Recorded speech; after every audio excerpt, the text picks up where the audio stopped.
ನಿನ್ನ ವಿರಹವ ತಾಳಲಾರೇನು, ಕನಿಕರವನು ತೋರಿಸು. ಮನುಜನೆಂದು ನಿನ್ನ ನೆನೆಸಿದೆ, ಎಲ್ಲ ತಪ್ಪನು ಮನ್ನಿಸು. ಎನ್ನ ತಪ್ಪನು ಮನ್ನಿಸು, ಎನ್ನ ತಪ್ಪನು ಮನ್ನಿಸು. ನಿನ್ನ ವಿರಹವ ತಾಳಲಾರೇನು, ಕನಿಕರವನು ತೋರಿಸು. ನೀನು ಶಕುತಿಯು ಬಾಳಯು ಕೂತಿಯು, ಭಕುತಿಗೆ ದಯ ಮಾಡಿಸು. ನೀನು ಶಕುತಿಯು ಬಾಳಯು ಕೂತಿಯು, ಭಕುತಿಗೆ ದಯ ಮಾಡಿಸು. ದೇವದೇವನೇ ನಿನ್ನ ಮಹಿಮೆಯ ಪಾಡುವ ಆಸೆಯ ತೀರಿಸು. ದೇವದೇವನೇ ನಿನ್ನ ಮಹಿಮೆಯ ಪಾಡುವ ಆಸೆಯ ತೀರಿಸು. ನಿನ್ನ ವಿರಹವ ತಾಳಲಾರೇನು, ಕನಿಕರವನು ತೋರಿಸು. ಮನುಜನೆಂದು ನಿನ್ನ ನೆನೆಸಿದೆ, ಎಲ್ಲ ತಪ್ಪನು ಮನ್ನಿಸು. ಎನ್ನ ತಪ್ಪನು ಮನ್ನಿಸು. ನಿನ್ನ ಒಡಲಲಿ 100 ಜಗವಿದೆ, ಇನಿತು ಸ್ಥಾನವ ಕರುಣಿಸು. ನಿನ್ನ ಒಡಲಲಿ 100 ಜಗವಿದೆ, ಇನಿತು ಸ್ಥಾನವ ಕರುಣಿಸು. ಕನಕ ಕೇಶವ ಸುತಗೆ ಕೃಪಾ ಕಿರಣ ವಂದನೆ ಹರಿಹಾಯಿಸು. ಕನಕ ಕೇಶವ ಸುತಗೆ ಕೃಪಾ ಕಿರಣ ವಂದನೆ ಹರಿಹಾಯಿಸು. ನಿನ್ನ ವಿರಹವ ತಾಳಲಾರೇನು, ಕನಿಕರವನು ತೋರಿಸು. ಮನುಜನೆಂದು ನಿನ್ನ ನೆನೆಸಿದೆ, ಎನ್ನ ತಪ್ಪನು ಮನ್ನಿಸು. ಎನ್ನ ತಪ್ಪನು ಮನ್ನಿಸು. ಶುಕ್ಲಾಂಬರಧರಂ ವಿಷ್ಣುಂ ಶಶಿವರ್ಣಂ ಚತುರ್ಭುಜಂ ಪ್ರಸನ್ನವದನಂ ಧ್ಯಾಯೇತ್ ಸರ್ವವಿಘ್ನೋಪಶಾಂತಯೇ. ಅಗಜಾನನ ಪದ್ಮಾರ್ಕಂ ಗಜಾನನಮಹರ್ನಿಶಂ ಅನೇಕದಂ ತಂ ಭಕ್ತಾನಾಂ ಏಕದಂತಮುಪಾಸ್ಮಹೇ. ನಾವು ಇದುವರೆಗೆ ಭಗವದ್ಗೀತಾ ಅಭ್ಯಾಸದ 13ನೇ ಅಧ್ಯಾಯದ 10 ಶ್ಲೋಕಗಳನ್ನು ನೋಡಿದ್ದೇವೆ.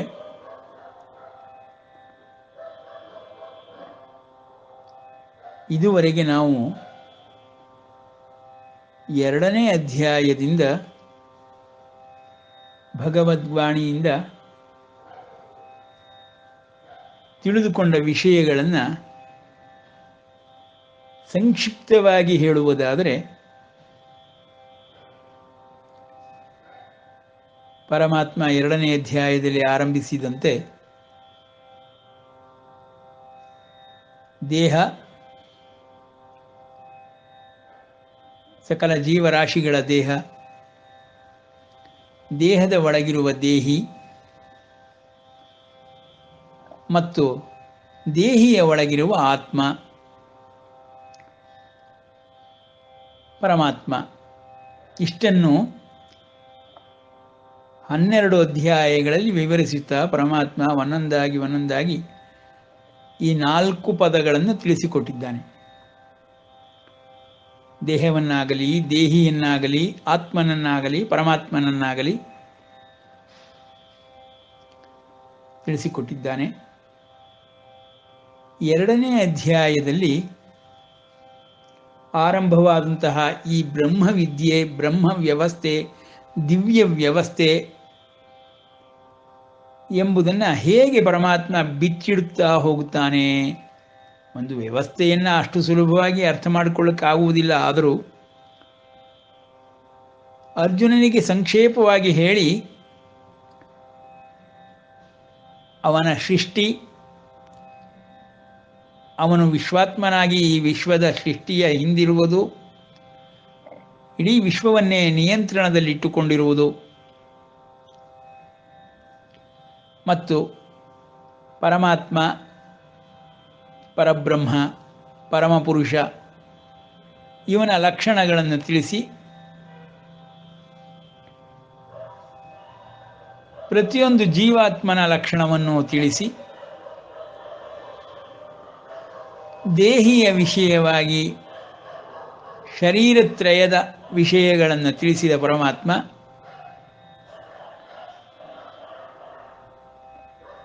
6ನೇ ಅಧ್ಯಾಯದಿಂದ ಮುಂದಕ್ಕೆ 7ನೇ ಅಧ್ಯಾಯದಿಂದ ಆರಂಭಿಸಿ ಪರಮಾತ್ಮನ ವಿಷಯದಲ್ಲಿಯೇ ಎಲ್ಲವನ್ನು ಒಂದೊಂದಾಗಿ ತಿಳಿಸಿ ವಿಶ್ವರೂಪವನ್ನೇ ತೋರಿಸಿ ವಿಶ್ವವನ್ನು ಧರಿಸಿದ ರೀತಿಯನ್ನು ವರ್ಣಿಸುತ್ತಾ ಅರ್ಜುನನಿಗೆ ವಿಶೇಷವಾದಂತಹ ದೃಷ್ಟಿಯನ್ನು ಕೊಟ್ಟು ತನ್ನ ಐಶ್ವರ್ಯ ಯೋಗ ರೂಪವನ್ನು ಹೇಗೆ ಧರಿಸಿದ್ದೇನೆಂಬುದನ್ನು ಪರಮಾತ್ಮ ತೋರಿಸಿದ ನಂತರ ವಿಶ್ವದಲ್ಲಿ ಸಕಲ ಜೀವರಾಶಿಗಳಲ್ಲಿ ಪರಮಾತ್ಮನೇ ಇದ್ದಾನೆ ಎಂಬುದಾಗಿಯೂ ಅವನೇ ಎಲ್ಲ ಜೀವರಾಶಿಗಳ ಜೀವಾತ್ಮಗಳ ಒಳಗೂ ಇದ್ದು ವಿಶ್ವವನ್ನೇ ವ್ಯಾಪಿಸಿ ನಿಯಂತ್ರಣವನ್ನು ಮಾಡುತ್ತಾ ಇದ್ದಾನೆ ಎಂಬುದನ್ನು ನಾವು ತಿಳಿದುಕೊಂಡ್ವಿ. ಇಷ್ಟೇ ಭಗವದ್ಗೀತೆಯ ಸಾರ. ಒಂದು ಜೀವಾತ್ಮ ಮತ್ತು ಪರಮಾತ್ಮ, ದೇಹಿ, ದೇಹ, ಈ 4 ವಿಷಯಗಳನ್ನು ಸಂಪೂರ್ಣವಾಗಿ ತಿಳಿದುಕೊಂಡವನೇ ನಿಜವಾಗಿ ಎಲ್ಲವನ್ನು ತಿಳಿದುಕೊಂಡವನು ಎಂದು ಅಲ್ಲಲ್ಲಿ ಅಧ್ಯಾಯಗಳಲ್ಲಿ ಹೇಳುತ್ತಾ ಬಂದ ಪರಮಾತ್ಮ ಇಷ್ಟೆಲ್ಲ ಹೇಳಬೇಕಾಗಿತ್ತ? ಅರ್ಜುನನಿಗೆ ಯುದ್ಧ ಕರ್ಮದಲ್ಲಿ ಆಸಕ್ತಿ ಹೋದ ಕಾರಣದಿಂದ ಮನೋದೌರ್ಬಲ್ಯಕ್ಕೆ ಒಳಗಾದ ಅರ್ಜುನನನ್ನು ಮತ್ತೆ ಹುರಿದುಂಬಿಸಿ ಯುದ್ಧ ಕರ್ಮದಲ್ಲಿ ನಿರತನನ್ನಾಗಿ ಮಾಡುವುದಕ್ಕಾಗಿ ಧರ್ಮವನ್ನಾಗಲಿ ಬ್ರಹ್ಮವಿದ್ಯೆಯನ್ನಾಗಲಿ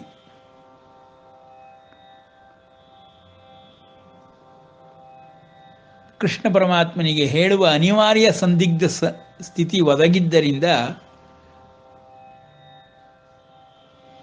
ಧರ್ಮದ ಚೌಕಟ್ಟಿನಲ್ಲಿ ಯುದ್ಧ ಮಾಡುವುದು ಸರಿಯಾದುದು, ಆದುದರಿಂದ ನೀನು ಯುದ್ಧವನ್ನು ಮಾಡಬೇಕು ಎಂದು ಅರ್ಜುನನಿಗೆ ತಿಳಿಸುವುದಕ್ಕೋಸ್ಕರವಾಗಿ ಎಲ್ಲವನ್ನು ತಿಳಿಸಬೇಕಾಗುತ್ತದೆ ಎಂದು 2ನೇ ಸಾಂಖ್ಯಯೋಗದಲ್ಲಿಯೇ ಸಂಪೂರ್ಣವಾದ ಗೀತಾ ಜ್ಞಾನವನ್ನು ಕರುಣಿಸಿಬಿಟ್ಟಿದ್ದಾನೆ ಪರಮಾತ್ಮ.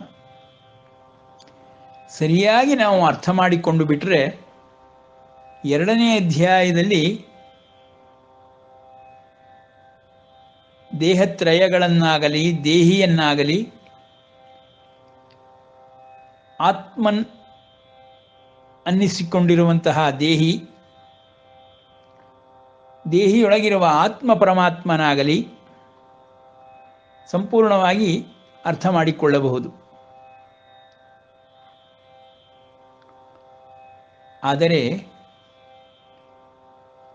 13ನೇ ಅಧ್ಯಾಯದ ಕ್ಷೇತ್ರಜ್ಞ ಯೋಗದಲ್ಲಿ ಪರಮಾತ್ಮ ತಿಳಿಸಿರುವಂತೆ ಈ ಶರೀರವನ್ನೇ ಇದಂ ಶರೀರಂ ಕೌಂತೇಯ ಅಂತ ಹೇಳುವುದರ ಮೂಲಕವಾಗಿ ಕ್ಷೇತ್ರ ಎಂಬುದಾಗಿ ಅದನ್ನು ವಿಸ್ತರಿಸಿಬಿಟ್ಟು ಎಲ್ಲ ರೀತಿಯ ಅನುಮಾನಗಳಿಗಾಗಲಿ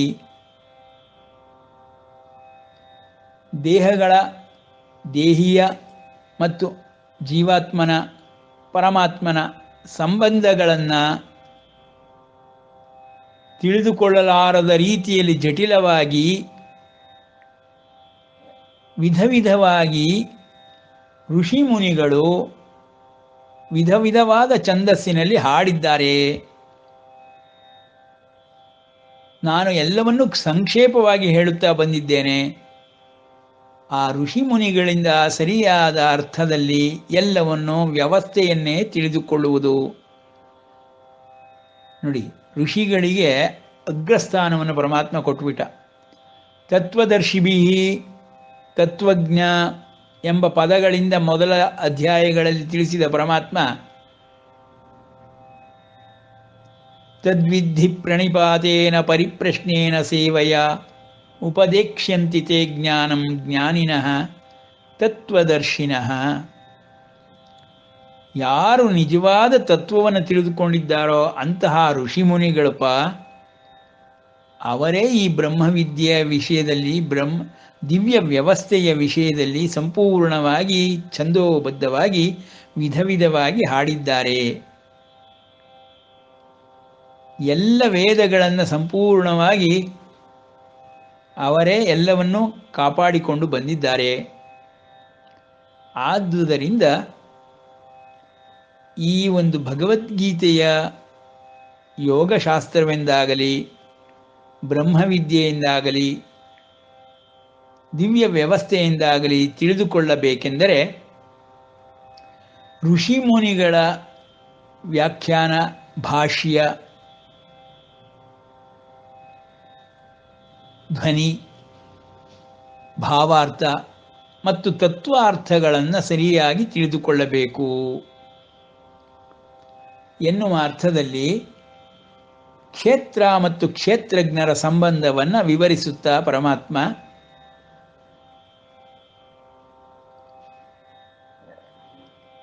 ತತ್ ಕ್ಷೇತ್ರಂ ಯಚ್ಚ ಯಾದೃಕ್ಚ ಯದ್ವಿಕಾರಿ ಯತಶ್ಚ ಯತ್ ಸಚಯೋ ಯತ್ ಪ್ರಭಾವಶ್ಚ ತತ್ ಸಮಾಸೇನ ಮೇ ಶೃಣು.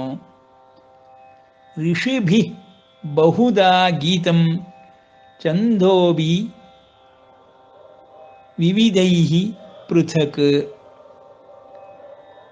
ಛಂದೋಭಿಃ ವಿವಿಧೈಃ ಪೃಥಕ್ ಬ್ರಹ್ಮಸೂತ್ರ ಪದೈಶ್ಚೈವ ಹೇತುಮದ್ಭಿರ್ವಿನಿಶ್ಚಿತೈ.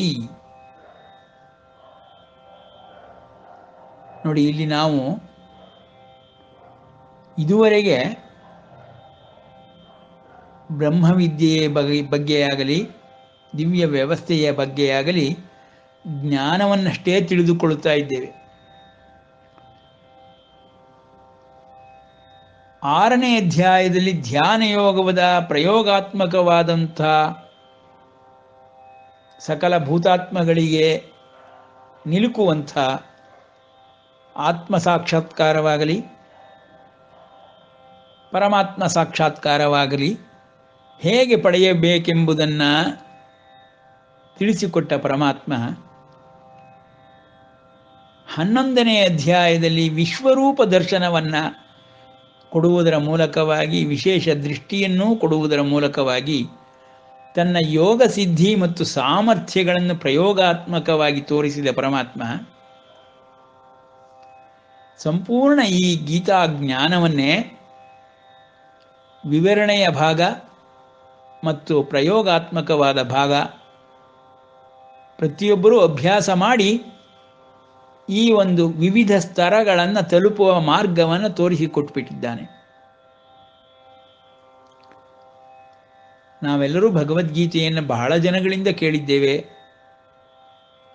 ಬಹಳ ಪುಸ್ತಕಗಳಿಂದ ಓದಿ ತಿಳಿದಿದ್ದೇವೆ. ಆಚಾರ್ಯತ್ರಯರು ಅತ್ಯಂತ ಗಹನವಾದ ಸೂಕ್ಷ್ಮತರವಾದ ವಿಷಯಗಳನ್ನು ತಮ್ಮ ತಮ್ಮ ಭಾಷ್ಯಗಳಲ್ಲಿ ಬರೆದು ಸಿದ್ಧಾಂತಗಳನ್ನೇ ಕಲ್ಪಿಸಿ ಪ್ರಸ್ಥಾನತ್ರಯಗಳಿಗೆ ತಮ್ಮದೇ ಆದ ಒಂದು ವಿಚಾರ ವೈವಿಧ್ಯತೆಯನ್ನು ಶ್ರೀಕೃಷ್ಣನನ್ನು ಪಡೆಯುವ ಬಗೆಯಲ್ಲಿ ವಿವರಿಸಿದ್ದಾರೆ.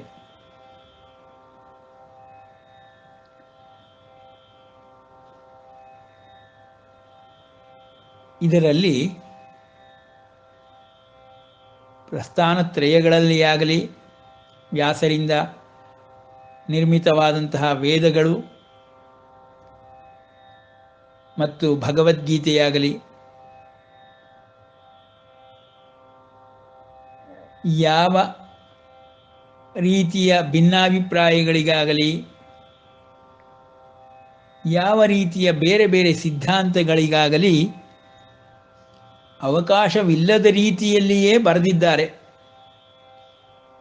ವ್ಯಾಸರು ಬರೆದಿದ್ದಾರೆ, ಗಣಪತಿಯವರು ಬರೆದಿದ್ದಾರೆ, ವ್ಯಾಸರು ಹೇಳಿದ್ದಾರೆ, ಅದನ್ನೇ ಪರಮಾತ್ಮನೂ ಹೇಳುತ್ತಾ ಇದ್ದಾನೆ. ಋಷಿ ಮುನಿಗಳು ಇವುಗಳನ್ನು ಸರಿಯಾಗಿ ತಿಳಿಸಿದ್ದಾರೆ, ನಾನು ಸಂಕ್ಷೇಪವಾಗಿ ಹೇಳಿದ್ದೇನೆ ಎಂದು ಹೇಳುವುದರ ಮೂಲಕವಾಗಿ ಬ್ರಹ್ಮಸೂತ್ರ ಪದೈಶ್ಚೈವ ಹೇತುಮದ್ಭಿರ್ವಿನಿಶ್ಚಿತೈ ಛಂದೋಭಿಃ ವಿವಿಧೈಃ ಪೃಥಕ್. ಎಲ್ಲವನ್ನೂ ತಿಳಿಸಿದ್ದಾರಪ್ಪ. ಆದರೆ ಎಲ್ಲವನ್ನು ಸಮನ್ವಯ ಮಾಡಿ ನಾವು ನೋಡಬೇಕು. ಸಿದ್ಧಾಂತಗಳು ಹೇಗೆಯೇ ಇರಲಿ, ಪಂಥಗಳು ಹೇಗೆಯೇ ಇರಲಿ, ಪಥಗಳು ಹೇಗೆಯೇ ಇರಲಿ,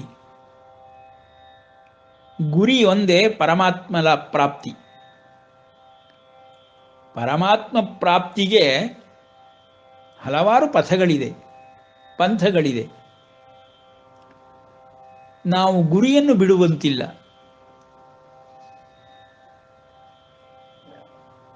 ನಮ್ಮ ಪುರಾಣದ ಕಥೆಗಳಲ್ಲಿ ಬರುವುದನ್ನು ಓದಿದ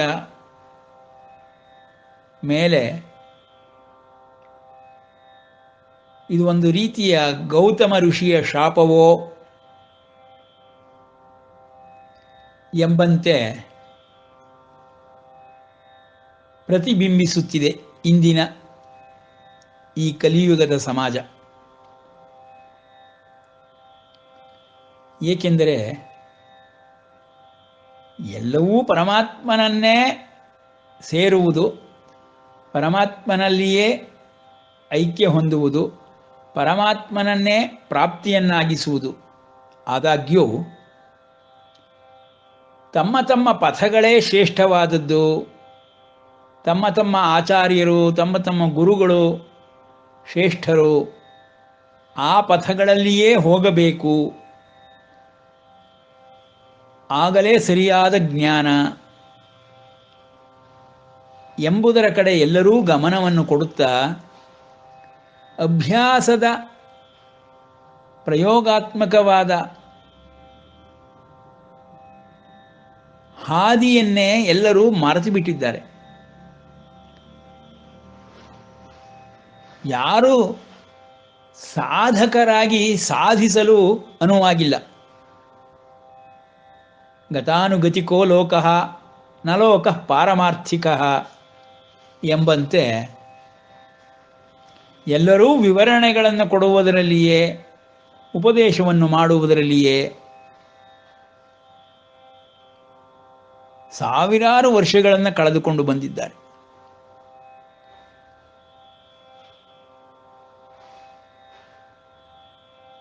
ಇದಮಿತ್ತಂ ಎಂದು ಪರಮಾತ್ಮ ಪ್ರಾಪ್ತಿಯನ್ನು ಪಡೆದಂತಹ ಮಹನೀಯರು, ಮಹಾಭಾಗವತೋತ್ತಮರು, ಮಹಾಭಕ್ತರು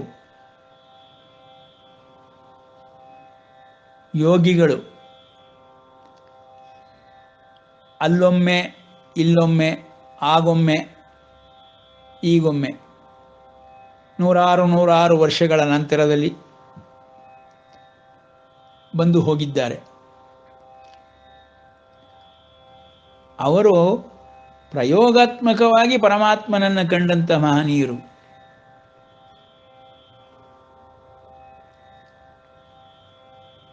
ಸಾಧನೆಯನ್ನು ಮಾಡುವವರು ವರ್ಣಿಸುವುದಿಲ್ಲ, ವರ್ಣಿಸುತ್ತಾ ಕುಳಿತವರು ಸಾಧನೆಯನ್ನು ಮಾಡುವುದಿಲ್ಲ. ಹೀಗಾಗಿ ಬೀಜವೃಕ್ಷ ನ್ಯಾಯದಂತೆ ಇದು ಬಿಡಿಸಲಾಗದ ಕಗ್ಗಂಟಾಗಿದೆ.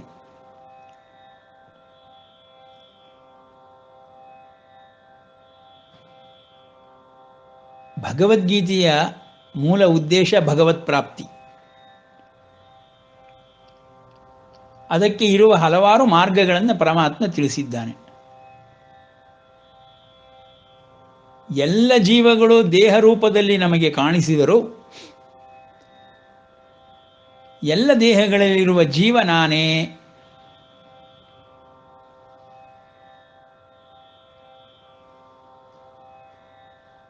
ಏಳನೇ ಅಧ್ಯಾಯದ 4, 5, 6, 7 ಶ್ಲೋಕಗಳಲ್ಲಿ ಭೂಮಿರಾಪೋ ನಲೋ ವಾಯು ಖಂ ಮನೋ ಬುದ್ಧಿರೇವಚ ಅಹಂಕಾರ ಇತೀಯಮ್ಮೆ ಭಿನ್ನ ಪ್ರಕೃತಿರಷ್ಟದ ಎಂದು ಹೇಳಿ ಅಪರಾಪ್ರಕೃತಿಯನ್ನು ಮತ್ತು ಪರಾಪ್ರಕೃತಿಯನ್ನು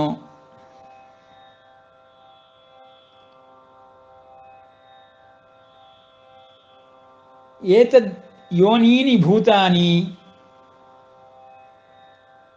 ಸರ್ವಾಣಿ ಇತ್ಯುಪಧಾರಯ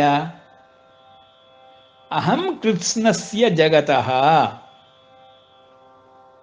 ಇಡೀ ಜಗತ್ತಿಗೆ ನಾನೇ ಅಪಕರ್ತೃ.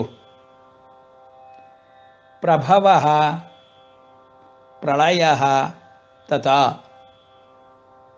ಎಂದು ಪರಮಾತ್ಮ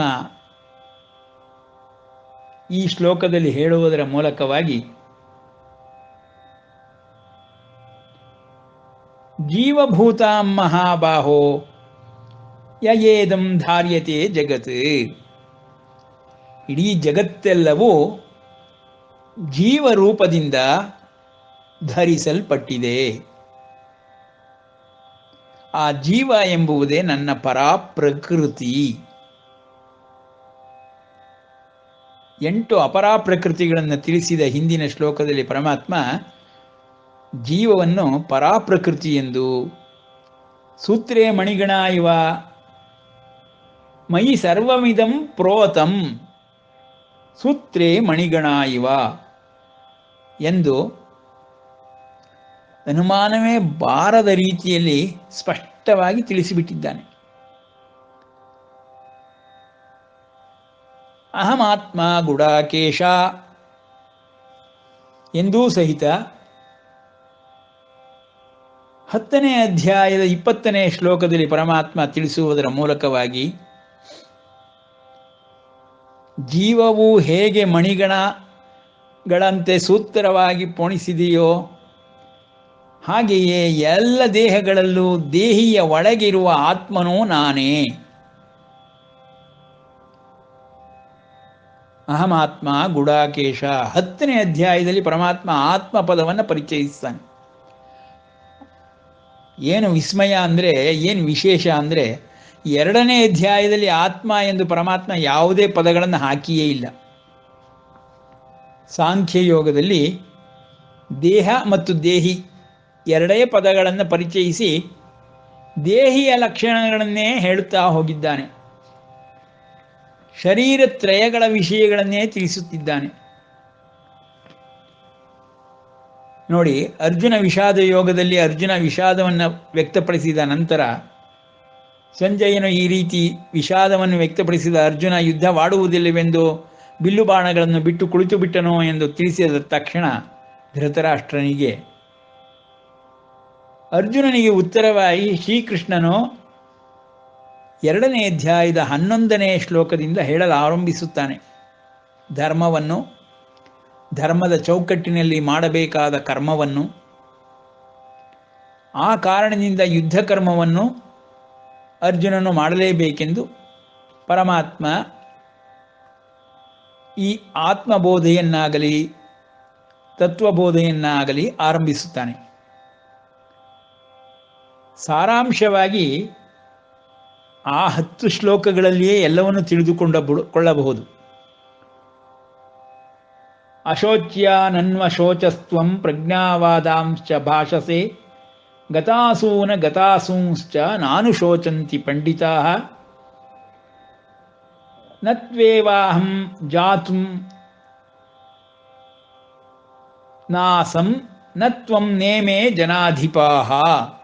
ನೋಡಿ, ನತ್ವೇವಾಹಂ ಜಾತು ನಾಸಂ ನತ್ವಂ ನೇಮೇ ಜನಾಧಿಪಾಃ ನ ಚೈವ ನ ಭವಿಷ್ಯಾಮಃ ಸರ್ವೇ ವಯಮತಃ ಪರಂ. ನೋಡಪ್ಪ, ನೀನು ಯುದ್ಧ ಆಡಿ ಎಲ್ಲರನ್ನು ಕೊಲ್ಲಬೇಕು, ಹಿರಿಯರನ್ನು ಕೊಲ್ಲಬೇಕು, ಗುರುಗಳನ್ನ, ಆಚಾರ್ಯರನ್ನ, ಪೂಜ್ಯರನ್ನ, ಪಿತಾಮಹಾದಿಗಳನ್ನೆಲ್ಲರನ್ನು ಕೊಲ್ಲಬೇಕು, ಅದು ನನ್ನಿಂದ ಸಾಧ್ಯವಿಲ್ಲ ಅಂತ ಹೇಳ್ತೀಯಲ್ಲಪ್ಪ ಅರ್ಜುನ. ಇವ್ರುಗಳೆಲ್ಲ ಯಾರಪ್ಪ? ಶತ್ರು ಪಕ್ಷದಲ್ಲಿ ನಿಂತಿದ್ದಾರೆ. ಅದಕ್ಕಿಂತ ಹೆಚ್ಚಾಗಿ ಅವರುಗಳು ಅಧರ್ಮಿಗಳಾಗಿದ್ದಾರೆ. ಧರ್ಮ ನಿಷ್ಕರ್ಷೆಯನ್ನು ಮಾಡಬೇಕಾಗಿರುವಂತಹ ಧರ್ಮಕ್ಷೇತ್ರೇ ಕುರುಕ್ಷೇತ್ರೇ ಸಮವೇತ ಯುಯುತ್ಸವ, ಇದು ಕುರುಕ್ಷೇತ್ರವೇ ಆಗಿದ್ದಾಗ್ಯೂ ಧರ್ಮ ಸ್ಥಾಪನೆಯಾಗಬೇಕಾಗಿರುವುದರಿಂದ ಅದು ಸಾಮ ದಾನ ಭೇದ 3 ಪ್ರಕಾರಗಳಲ್ಲಿ ಸಾಧ್ಯವಾಗಲಿಲ್ಲವಾದ್ದರಿಂದ ಧರ್ಮ ಪ್ರತಿಷ್ಠಾಪನೆಗಾಗಿ ಕೊನೆಯದಾದ ದಂಡ ಯುದ್ಧವನ್ನೇ ಮಾಡಬೇಕಾದ ಪರಿಸ್ಥಿತಿ ಬಂದೊದಗಿದೆ. ಕೃಷ್ಣನಿಗೆ ಕಿಂಚಿತ್ತೂ ಯುದ್ಧದಲ್ಲಿ ಆಸಕ್ತಿ ಇರಲಿಲ್ಲ, ಅನಿವಾರ್ಯವಾಯಿತು. ಅರ್ಜುನ ಒಂದು ವೇಳೆ ಮನೋದೌರ್ಬಲ್ಯವನ್ನು ಹೊಂದದೇ ಇದ್ದಿದ್ದರೆ ಭಗವದ್ಗೀತೆಯ ಅವಶ್ಯಕತೆಯೇ ಬರುತ್ತಿರಲಿಲ್ಲ. ಇಲ್ಲಿ ನಾವು ಸರ್ವಲೋಕ ಮಹೇಶ್ವರತ್ವವನ್ನು, ಸರ್ವಯಜ್ಞ ತಪಸ, ಸರ್ವಹೃದಯ ಸ್ಥಿತ ಇವುಗಳನ್ನು ಚೆನ್ನಾಗಿ ನಾವು ಅರ್ಥ ಮಾಡಿಕೊಳ್ಬೋದು. ಶ್ರೀಕೃಷ್ಣನಿಗೆ ಧರ್ಮಸ್ಥಾಪನೆಯೇ ಗುರಿಯಾಗಿರುವುದರಿಂದ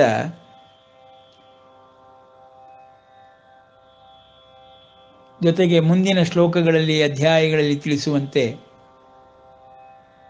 ವಿನಾಶಾಯ ಚ ದುಷ್ಕೃತಾಂ, ದುಷ್ಕೃತರನ್ನು ವಿನಾಶ ಮಾಡಬೇಕು. ಅದು ಮಹಾವಿಷ್ಣುವಿನ ಸಂಕಲ್ಪ, ಅದೇ ಧರ್ಮ. ಮಹಾದೇವನಾದರೋ ಅವನು ಪರಶಿವ, ಸಕಲ ಜೀವರಾಶಿಗಳಿಗೂ ಸದಾ ಶುಭವನ್ನೇ ಮಾಡುವಂತಹ ಮಹೇಶ್ವರ ಅಸುರರಿಗಾಗಿ ಆಗಲಿ ಅಧರ್ಮಿಗಳಿಗಾಗಿ ಆಗಲಿ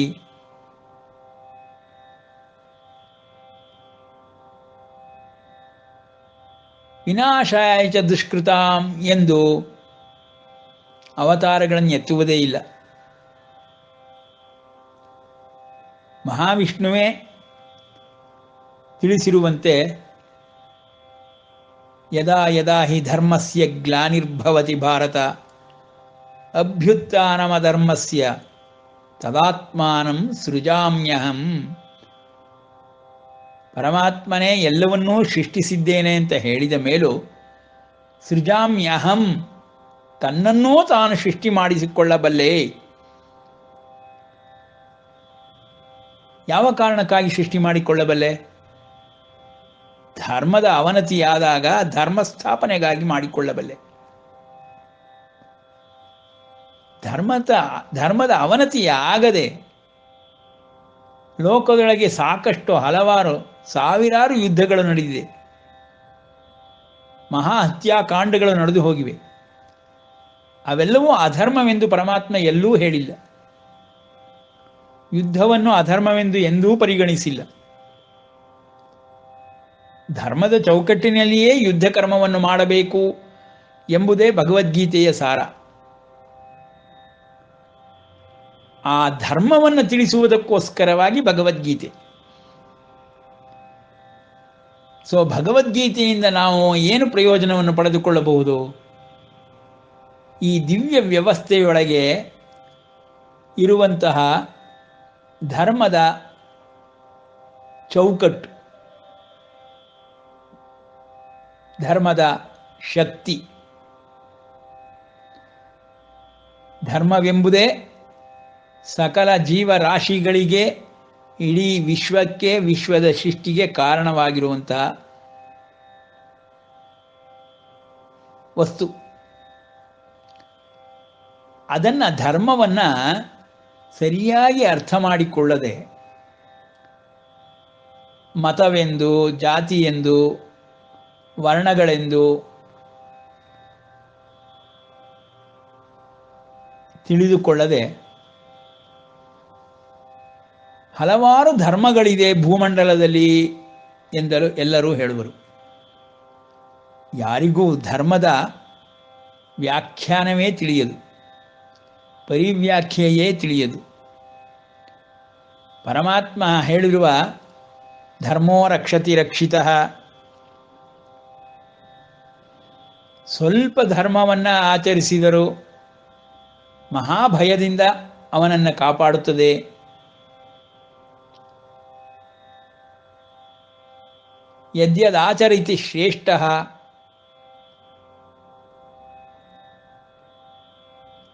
ಶ್ರೀರಾಮಚಂದ್ರ ಧರ್ಮದ ಪ್ರತಿರೂಪ. ಈ ರೀತಿ ಎಲ್ಲ ದಿಸೆಗಳಿಂದ ನಾವು ವೇದ, ಉಪನಿಷತ್, ಗೀತಾ, ಇತಿಹಾಸ ಸಾರವನ್ನೇ ತೆಗೆದುಕೊಂಡರೆ ಧರ್ಮದ ಪರಿವ್ಯಾಖ್ಯೆ ಬಹಳ ದೊಡ್ಡದು. ದೇವರು, ಧರ್ಮ ಅವಿನಾಭಾವ ಸಂಬಂಧವನ್ನು ಹೊಂದಿರುವಂತಹ ವಿಷಯ. ನಮಗೆ ದೇವರು ದೇವರಾಗಿ ಕಾಣಿಸದೆ ಹೋದರೂ ಧರ್ಮರೂಪದಲ್ಲಿ ಇಡೀ ವಿಶ್ವವನ್ನೇ ಆವರಿಸಿಕೊಂಡು ಬಿಟ್ಟಿದ್ದಾನೆ. ಆ ಧರ್ಮಕ್ಕೆ ಚ್ಯುತಿ ಅಷ್ಟು ಸುಲಭವಾಗಿ ಆಗುವುದಿಲ್ಲ. ಹಾಗೆ ತಿಳಿದುಕೊಂಡಾಗಲೇ ಸರಿಯಾದ ಧರ್ಮವನ್ನು ತಿಳಿದುಕೊಂಡಂತೆ. ಇಂದಿನ ಕಲಿಯುಗದಲ್ಲಿ ಪರಮಾತ್ಮ ತಿಳಿಸಿರುವಂತೆ ಆಸುರಿ ಸಂಪತ್ತು ಎಂಬ ಯಾವ ಭಾಗವಿದೆಯೋ ಆ ಭಾಗವೇ ಅಭಿವೃದ್ಧಿಯನ್ನು ಹೊಂದುತ್ತಿರುವುದಾದ್ದರಿಂದ ದೈವೀ ಸಂಪತ್ತಿನ ವಿಷಯದಲ್ಲಿ ಯಾರಿಗೂ ಪರಿಚಯವೇ ಇಲ್ಲ. ಹಾಗಾಗಿ ಇಡೀ ವಿಶ್ವವನ್ನೇ, ಜೀವರಾಶಿಗಳನ್ನೇ ಎರಡೇ ಭಾಗವನ್ನಾಗಿ ಮಾಡಬಹುದು.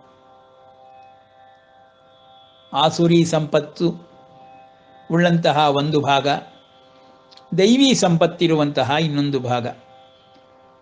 ಇನ್ಯಾವ ಜಾತಿ, ವರ್ಣ, ಕುಲ, ಗೋತ್ರ ಯಾವುದೂ ಬೇಕಾಗಿಲ್ಲ. ಭಗವಂತನ ಮೂಲ ಸಂದೇಶ ಅದೇ. ಆಸುರಿ ಸಂಪತ್ತಿನಿಂದ ಪ್ರಾಪಂಚಿಕದ ಕಡೆಗೆ ಓಡುತ್ತಿದೆ ಸಕಲ ಜೀವರಾಶಿಗಳು. ದೈವೀ ಸಂಪತ್ತನ್ನು ಕಡೆಗಣಿಸ್ತಾ ಇದೆ. ಅದರ ಅಸ್ತಿತ್ವವನ್ನೇ ಇಲ್ಲವೆಂಬುದಾಗಿ ಬಿತ್ತರಿಸುತ್ತಿದೆ. ಹೀಗೆ ಮಾಡುವುದರಿಂದ ಧರ್ಮದ ಅವನತಿ ಆರಂಭವಾದಾಗ ಪರಮಾತ್ಮ ತನ್ನನ್ನು ತಾನು ಪ್ರಕಟಪಡಿಸಿಕೊಳ್ಳುತ್ತಾನೆ, ಧರ್ಮಸ್ಥಾಪನೆಯನ್ನು ಮಾಡ್ತಾನೆ. ಈ ವ್ಯವಸ್ಥೆಯಿಂದಲೇ ಹೊರಗಿದ್ದಾನೆ. ವ್ಯವಸ್ಥೆಯನ್ನು ನೋಡಿಕೊಳ್ಳುತ್ತಿದ್ದಾನೆ, ನಿಯಂತ್ರಣ ಮಾಡುತ್ತಿದ್ದಾನೆ. ಆದರೂ ಈ ವ್ಯವಸ್ಥೆ ಸ್ವಭಾವಜನ್ಯವಾಗಿಯೇ ಓಡುತ್ತದೆ. ಪ್ರತಿಯೊಂದು ದೇಹವು, ಇಡೀ ವಿಶ್ವದೇಹವು ಸ್ವಭಾವಜನ್ಯವಾಗಿ ಓಡುವಂತೆಯೇ ರಚಿಸಲ್ಪಟ್ಟಿದೆ.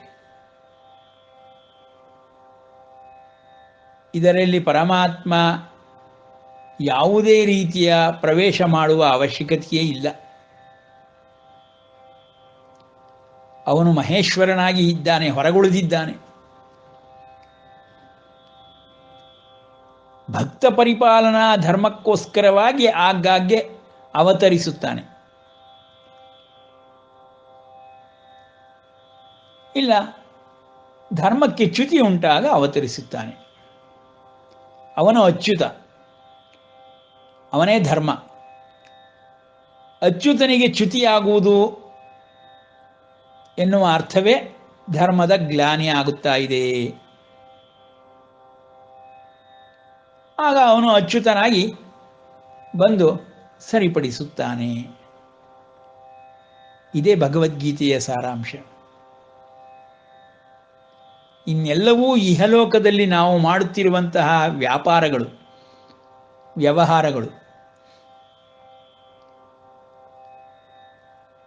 ಇವೆಲ್ಲವೂ ಸತ್ಯ. ದೇವರೂ ಸತ್ಯ, ವ್ಯವಹಾರಗಳೂ ಸತ್ಯ. ಸಕಲ ಜೀವಾತ್ಮಗಳು ಬಂದು ಹೋಗುತ್ತಿರುವುದೂ ಸತ್ಯ.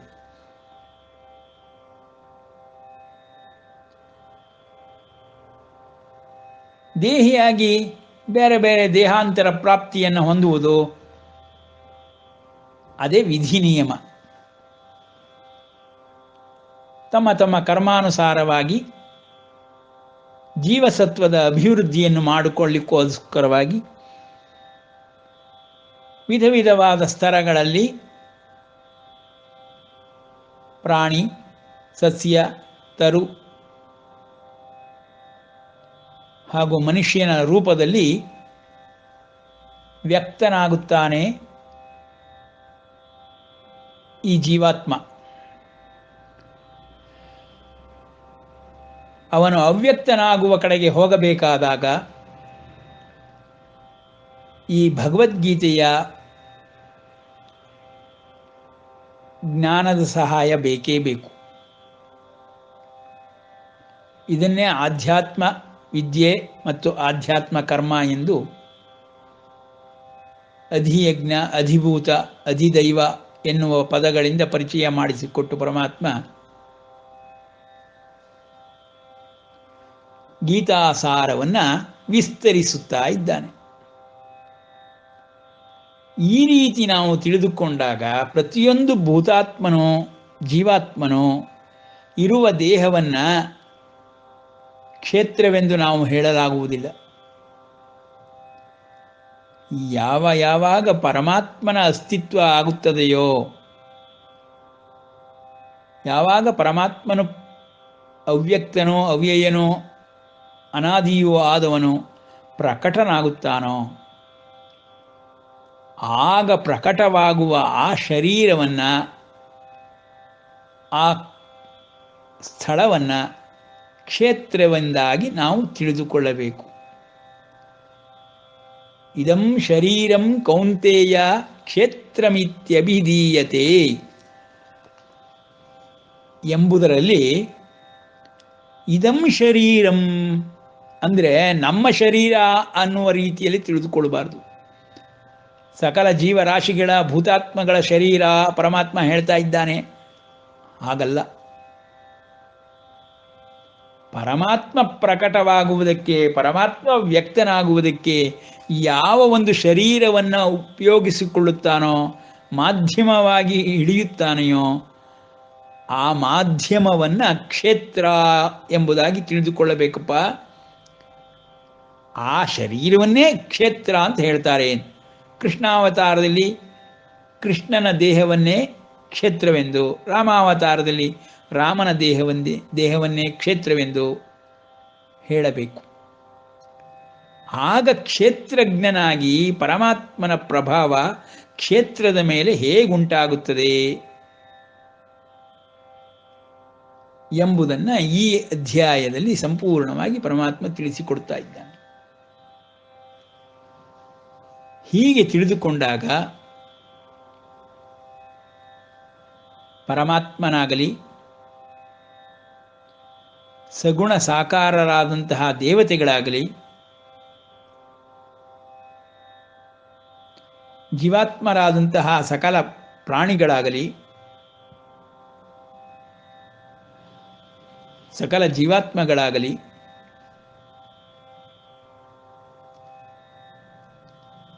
ಪೂರ್ಣವಾಗಿ ನಾವು ಅರ್ಥ ಮಾಡಿಕೊಳ್ಳಬಹುದು.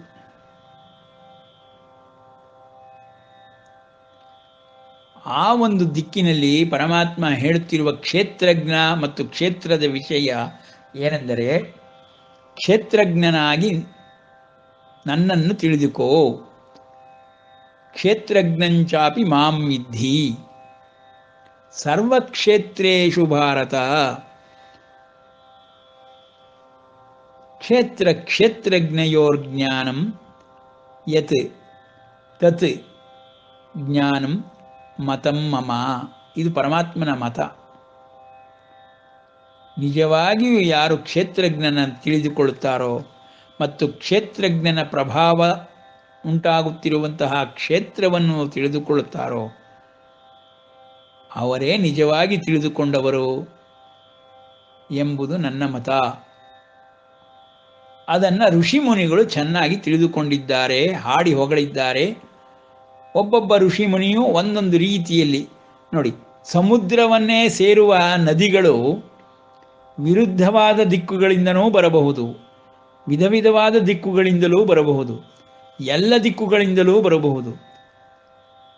ನದಿಯ ಪಾತ್ರವನ್ನು ನಾವು ಗಣನೆಗೆ ತೆಗೆದುಕೊಂಡು ಇದೇ ಸರಿಯಾದ ಪಾತ್ರ, ಇದೇ ಸರಿಯಾದ ಪಥ, ಇದೇ ಸರಿಯಾದ ಪಂಥ ಎಂಬುದಾಗಿ ಸಮುದ್ರವನ್ನೇ ತಲುಪದೆ, ಸಮುದ್ರವನ್ನೇ ನೋಡದೆ, ಅದರ ಅನುಭವವನ್ನೂ ಪಡೆಯದೆ ಎಲ್ಲರೂ ವಿವರಣೆ, ಚರ್ಚೆ, ವಾದ ವಿವಾದಗಳಲ್ಲಿ ಅಲ್ಲಲ್ಲಿಯೇ ಪಥಿಕರಾಗಿ ನಿಂತು ಬಿಟ್ಟಿದ್ದೇವೆ. ಇವುಗಳೆಲ್ಲವನ್ನು ಸಾಧನೆಗೆ ಇರುವ ಉಪಕರಣಗಳಂತೆ ನೋಡಿದಾಗ ಭಗವತ್ ಪ್ರಾಪ್ತಿಯೇ ಗುರಿಯಾಗಿ ಭಗವಂತನನ್ನು ತಲುಪಬಹುದು. ಅದಕ್ಕೆ ಹಲವಾರು ಪಥಗಳಿದೆ ಎಂಬುದಾಗಿ 12 ಅಧ್ಯಾಯಗಳಲ್ಲಿ ಪರಮಾತ್ಮ ನಮಗೆ ತಿಳಿಸಿಕೊಟ್ಟಿದ್ದಾನೆ. ಈಗ ಪ್ರತಿಯೊಂದು ಕ್ಷೇತ್ರದಲ್ಲಿಯೂ ಪ್ರತಿಯೊಬ್ಬ ಕ್ಷೇತ್ರಜ್ಞನ ಪ್ರಭಾವವಿರುತ್ತದೆ. ಆ ಕ್ಷೇತ್ರಜ್ಞರೆಲ್ಲರಿಗೂ ನಾನೇ ಕ್ಷೇತ್ರಜ್ಞಪ್ಪ ಅಂತ ತಿಳಿಸುವುದರ ಮೂಲಕವಾಗಿ ಸರ್ವಲೋಕ ಮಹೇಶ್ವರತ್ವವನ್ನು ತಿಳಿಸುತ್ತಾ ಇದ್ದಾನೆ ಪರಮಾತ್ಮ.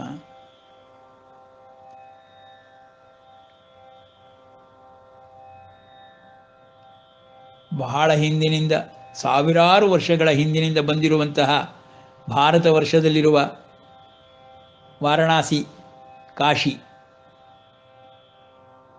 ಪ್ರಯಾಗಾದಿ ಕ್ಷೇತ್ರಗಳಾಗಲಿ, ತಿರುಮಲ ತಿರುಪತಿಯಲ್ಲಿ ಇರುವಂತಹ ಸ್ವಾಮಿಯ ಕ್ಷೇತ್ರವಾಗಲಿ, ಬದರಿಯಲ್ಲಿರುವಂತಹ ನಾರಾಯಣನ ಕ್ಷೇತ್ರವಾಗಲಿ, ಪಂಢರಾಪುರದಲ್ಲಿರುವಂತಹ ವಿಠ್ಠಲನ ಕ್ಷೇತ್ರವಾಗಲಿ, ಇವರುಗಳೆಲ್ಲವನ್ನು ನಾವು ತಿಳಿದುಕೊಂಡಾಗ ಕ್ಷೇತ್ರಜ್ಞರ ಮಹಿಮೆಯನ್ನು ಸರಿಯಾದ ಅರ್ಥದಲ್ಲಿ ತಿಳಿದುಕೊಂಡಂತೆ. ಅಲ್ಲಿ ಕ್ಷೇತ್ರಜ್ಞನ ಪ್ರಭಾವವೂ ಇರುತ್ತದೆ. ಕ್ಷೇತ್ರದ ಮೇಲೆ ಸಂಪೂರ್ಣ ಪ್ರಭಾವದಿಂದ ಧರ್ಮವೂ ನೆಲೆ ನಿಂತಿರುತ್ತದೆ. ಈ ಸಾವಿರಾರು ವರ್ಷಗಳಿಂದ ನಡೆದುಕೊಂಡು ಬಂದಿರುವಂಥದ್ದು.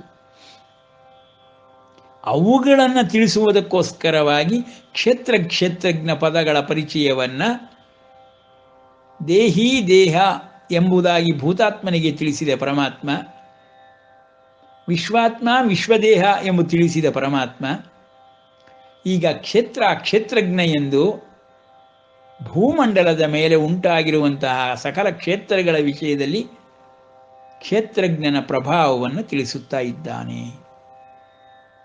ಹೀಗೆ ನಾವು ತಿಳಿದುಕೊಂಡು ಯತ್ ತತ್ ಜ್ಞಾನಂ ಮತಂ ಮಮ, ಅದನ್ನು ನಾವು ಸರಿಯಾಗಿ ತಿಳಿದುಕೊಳ್ಳಬೇಕು ಎಂದು ಪರಮಾತ್ಮ ಹೇಳುವುದರ ಮೂಲಕ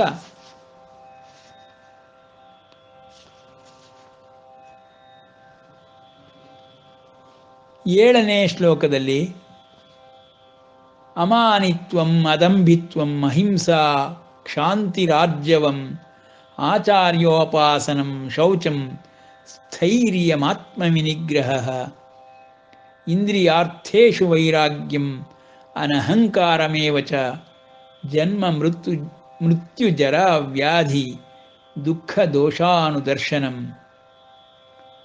ಆಸಕ್ತಿ ಅನಭಿಷ್ಟಂಗಃ ಪುತ್ರದಾರಾ ಗೃಹಾದಿಷು ನಿತ್ಯಂ ಚ ಸಮಚಿತ್ತತ್ವಂ ಇಷ್ಟಾನಿಷ್ಟೋಪಪತ್ತಿಷು ಮಯಿ ಚಾನನ್ಯಯೋಗೇನ ಭಕ್ತಿರವ್ಯಭಿಚಾರಿಣಿ ವಿವಿಕ್ತ ದೇಶ ಸೇವಿತ್ವಂ ಅರತಿರ್ಜನ ಸಂಸದಿ ಆಧ್ಯಾತ್ಮಜ್ಞಾನ ನಿತ್ಯತ್ವಂ. ನೋಡಿ, ಈ ಶ್ಲೋಕವೇ ಬಹಳ ಸಾರಭೂತವಾದದ್ದು, ಸಂಕ್ಷೇಪವಾದದ್ದು. ಇಡೀ ಭಗವದ್ಗೀತೆಯೇ ಇದರೊಳಗೆ ತಿಳಿಸಿರುವಂತಹ ವಿಷಯ. ಆಧ್ಯಾತ್ಮ ಜ್ಞಾನ ನಿತ್ಯತ್ವಂ. ಯಾವತ್ತೋ ಒಂದು ದಿವಸ ದೇವರನ್ನು ಸ್ಮರಣೆ ಮಾಡಿದರೆ ಸಾಲದು. ಜನ್ಮದಲ್ಲಿ ಯಾವತ್ತೋ ಒಂದು ದಿವಸ ಪರಮಾತ್ಮನ ವಿಷಯದಲ್ಲಿ ಯೋಚನೆ ಮಾಡಿದ್ರೆ ಸಾಲದು. ಆಧ್ಯಾತ್ಮ ಜ್ಞಾನ ನಿತ್ಯತ್ವಂ, ಅದರಲ್ಲೂ ಪ್ರತಿನಿತ್ಯವೂ ತತ್ವಜ್ಞಾನಾರ್ಥ ದರ್ಶನಂ, ತತ್ವಜ್ಞಾನವನ್ನು ಪಡೆದುಕೊಳ್ಳುವುದು. ಏತಜ್ಞಾನಮಿತಿ ಪ್ರೋಕ್ತಂ, ಇದನ್ನ ಸರಿಯಾದ ಜ್ಞಾನ. ಇಡೀ ಜಗತ್ತಿನಲ್ಲಿ ಬರುವ ಸಕಲ ಜೀವರಾಶಿಗಳಿಗೆ ಈ ಒಂದು ಜ್ಞಾನವನ್ನು ಕರುಣಿಸಬೇಕು, ಕೊಡಬೇಕು. ಮತ್ತು ಎಲ್ಲ ಜೀವರಾಶಿಗಳು ಇದನ್ನು ಪಡೆದುಕೊಳ್ಳಬೇಕು. ಆಗ ವಿಶ್ವದ ಸೃಷ್ಟಿ,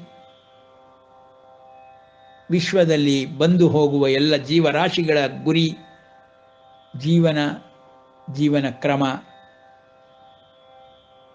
ಜೀವಾತ್ಮ ಪರಮಾತ್ಮನಲ್ಲಿ ಐಕ್ಯ, ಎಲ್ಲವನ್ನು ಸರಿಯಾದ ರೀತಿಯಲ್ಲಿ ತಿಳಿದುಕೊಳ್ಳಬಹುದು. ಇನ್ಮಿಕ್ಕ ಜ್ಞಾನಗಳೆಲ್ಲವೂ ಜೀವರಾಶಿಗಳು ಬಂದು ಹೋಗುವುದಕ್ಕಷ್ಟೇ ಸಹಾಯಕವಾಗುತ್ತೆ. ಸತ್ವಾಭಿವೃದ್ಧಿಗಾಗಲಿ ಉತ್ತರೋತ್ತರಾಭಿವೃದ್ಧಿಯರ್ಥಕ್ಕಾಗಲಿ ಪರಮಾತ್ಮ ಪ್ರಾಪ್ತಿಗಾಗಲಿ ಆ ಜ್ಞಾನಗಳು ಅನುಕೂಲ ಮಾಡಿಕೊಡುವುದಿಲ್ಲ ಎಂಬುದನ್ನು ಇಲ್ಲಿ ಅಜ್ಞಾನಂ ಯದತೋನ್ಯಥ ಎಂದು ಹೇಳುವುದರ ಮೂಲಕವಾಗಿ ಪರಮಾತ್ಮ ತಿಳಿಸಿಕೊಡುತ್ತಿದ್ದಾನೆ. ಸರಿಯಾದ ಜ್ಞಾನ ಕ್ಷೇತ್ರಜ್ಞರ ವಿಷಯದಲ್ಲಿ. ಇಂದು ಇಲ್ಲಿಗೆ ನಿಲ್ಲಿಸಿರೋಣ, ನಾಳೆ ಮುಂದುವರಿಸೋಣ. ಶ್ರೀಕೃಷ್ಣಾರ್ಪಣಮಸ್ತು.